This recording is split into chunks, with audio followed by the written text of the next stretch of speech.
It was a rainy February morning in New York City. 75 tattooed bikers surrounded the Staten Island municipal dump, and people thought they were witnessing a crime. They were wrong. Michael Mick O'Connor, president of the New York chapter of the Hells Angels, spotted a flash of pink from the back of his motorcycle. Beneath collapsed cardboard near a dumpster, a child lay motionless, her dress unrecognizable with filth, hair matted. Get Ryan. Mick.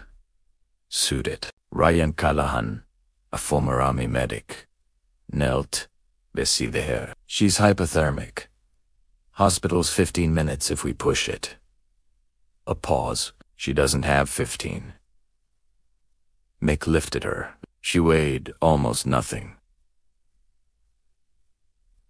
Something cracked inside his chest. 75 bikers split traffic, ran lights, and cleared the way to Midtown General. As he handed her over, the girl's pale blue eyes fluttered open. "You're safe now," he said. "I promise." The waiting room filled with leather and silence. Nurse Maria Alvarez briefed him. Malnutrition, dehydration, hypothermia. Rebecca Collins arrived skeptical. She left taking notes. At 3 a.m., Dr. Daniel Park appeared. "She's asking for you." He sat beside the bed. Her small hand gripped his indexed finger. They stayed 5 full minutes. When the nurse said time was up, her grip tightened. "I'm not going anywhere," Mick said. "I'll be right outside all night." By morning, the story had broken nationally. 200 families applied to foster. Mick said, "Let me foster." His background checked clean. His home passed. Rebecca signed, shaking her head. 3 weeks found their rhythm school. Therapy. Nightmares. The first night she wouldn't sleep unless Mick sat on the floor.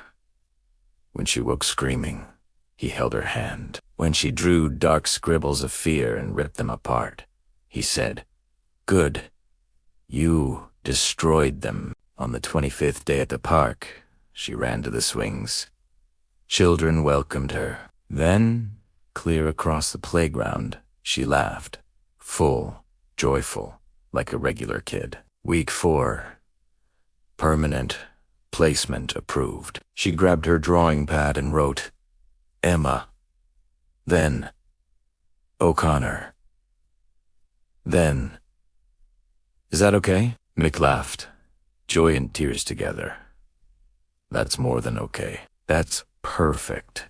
Her birthday, February 9th, the day she was found, the day her life began again. At the naming celebration, Emma stood on a chair while 75 voices toasted her name. Then, speaking for the first time in 6 weeks, she said clearly, "Thank you."